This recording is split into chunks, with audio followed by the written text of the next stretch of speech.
On a quiet Tuesday morning in Dallas, Jake checked his bank account. His paycheck had just landed. It was $4,799. For a moment, it felt good, like progress, like things were finally working. He leaned back, took a sip of his coffee, and for a few seconds, everything felt under control. But then, the numbers started moving. His car payment cleared, then his credit card minimum, then his student loan auto debit kicked in, and just like that, the money was gone. Jake stared at his phone a little longer than usual. He wasn't broke, but he wasn't getting ahead either. Every month felt the same: earn, spend, repay, repeat, and no matter how hard he worked, nothing really changed. Across the city, Ethan was also checking his account. Same morning, same kind of paycheck, but a completely different reaction. Ethan didn't lean back. He leaned forward, opened his laptop, and pulled up a spreadsheet. Because for Ethan, that deposit wasn't relief, it was fuel. Two men, same age, same country, same income, but completely different futures. Jake wasn't irresponsible. He did what most people do. He upgraded his life step by step. It started small: a new phone, nothing crazy, then a better car, something reliable, something he felt proud to drive, then a credit card, just for flexibility. Each decision made sense in the moment, and each one felt harmless. But over time, those small decisions started stacking. Interest didn't sleep, and payments didn't pause. Slowly, without realizing it, Jake stopped making choices. He started reacting. When his credit card bill came in, he paid the minimum. When his car needed maintenance, he used the card again. When he felt stressed, he spent a little more. Nothing extreme, just normal life. But normal had a cost. One night, Jake sat at his kitchen table with his laptop open and bills spread out in front of him. He wasn't panicking, but something didn't feel right. He added everything up: his car loan, his credit cards, and his student loans. For the first time, he saw the full number. It was bigger than he expected, not impossible, but heavy. He closed the laptop, told himself he would figure it out later, and the next morning he went back to work. Ethan's story looked different. Not easier, just different. While Jake was upgrading his lifestyle, Ethan was delaying his. He still drove an older car and lived below his means.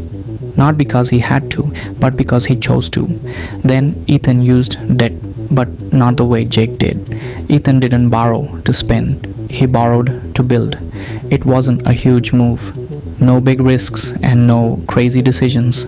Just one calculated step. He found a small rental property and ran the numbers carefully.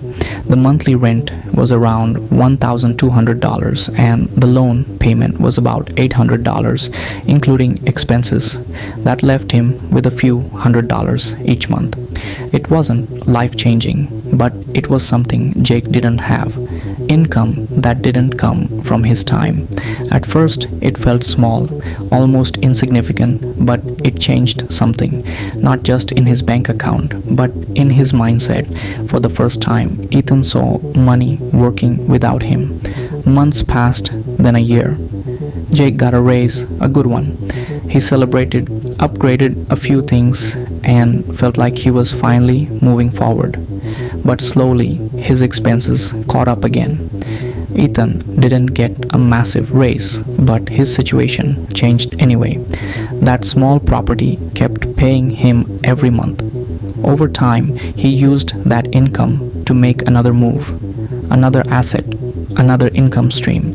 Nothing flashy and nothing fast, but steady. This is where the difference started to grow. Jake was earning more, but still depending on one source, his job.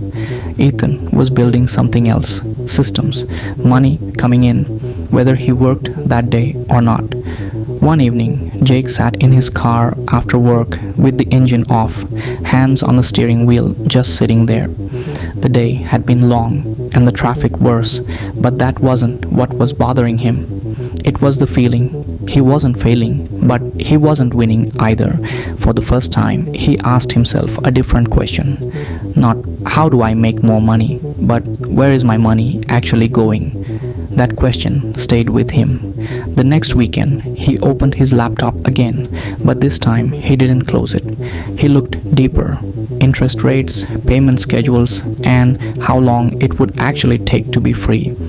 What he saw changed everything. He realized something simple but powerful. Every dollar he borrowed was costing him not just money but time. Years of payments, months of stress, and decisions he didn't even remember making were still affecting him. Then he saw the other side, people using debt differently, not for things that lose value, but for things that produce value. Suddenly, it clicked. Debt wasn't the problem, the way he was using it was. Meanwhile, Ethan kept moving quietly and consistently. He wasn't trying to look rich, he was trying to become stable. Each decision built on the last, and each step made the next one easier. Over time, the gap between them grew, not because Ethan was smarter and not because Jake was careless, but because of one difference: how they used debt. Jake used it to improve his present. Ethan used it to build his future. Same tool, different direction. Years later, their lives looked completely different. Jake was still working hard, still earning, and still managing payments. Ethan's income no longer depended on a single paycheck.